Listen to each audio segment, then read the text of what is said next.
Alors bonjour, je suis nouvelle dans la ville. J'avais une question pour Khadija. On entend beaucoup parler de pression fiscale. Donc j'aimerais savoir aujourd'hui ce qu'il en est, sachant que j'aimerais acheter dans la ville incessamment sous peu.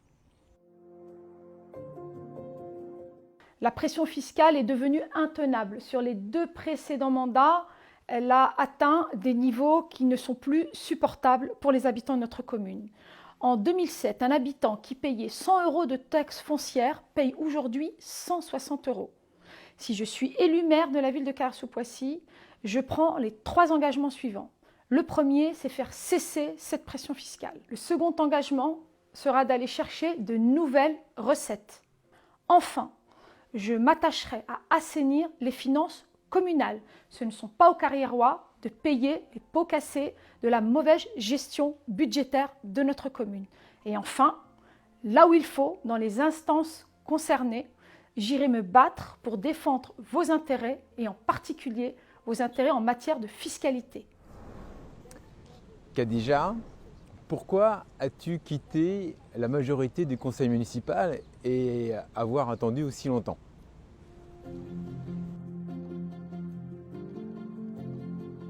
Merci Olivier pour cette question qui est importante et pour laquelle je souhaite apporter des éléments de réponse. Il ne s'agit pas de savoir si j'ai ou non quitté la majorité, puisqu'il n'y a plus de majorité au sein du conseil municipal de la ville de Cahors-sous-Poissy.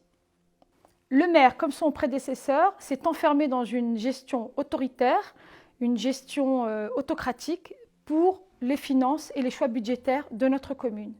2 signaux ont marqué ce clivage, le départ de notre adjointe au maire chargée des finances et des ressources humaines, puis, dans la foulée, le départ de notre maire adjoint chargé des questions de l'urbanisme de la commune.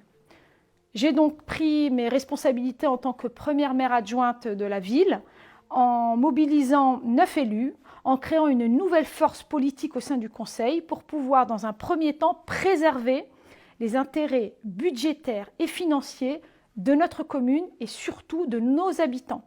Ça a été aussi l'occasion de créer les conditions d'un rassemblement pour pouvoir mettre en œuvre une vision, des objectifs pour faire réussir Carrières sur le prochain mandat.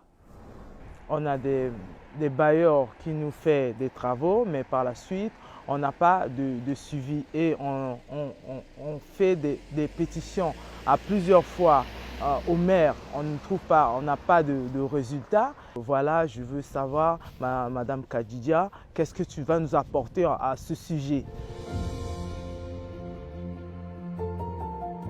Concernant les bailleurs, j'ai 2 niveaux de réponse à vous apporter. Le premier, il est essentiel, ce sera le cœur et l'ADN de mon programme, c'est la participation citoyenne.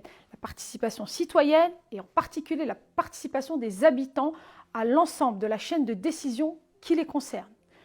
Un second volet, ce sera de proposer au conseil municipal de faire adopter une charte des bailleurs promoteurs incluant un certain nombre d'engagements environnementaux qui seront tenus de respecter, et cela dans l'intérêt des habitants de notre commune.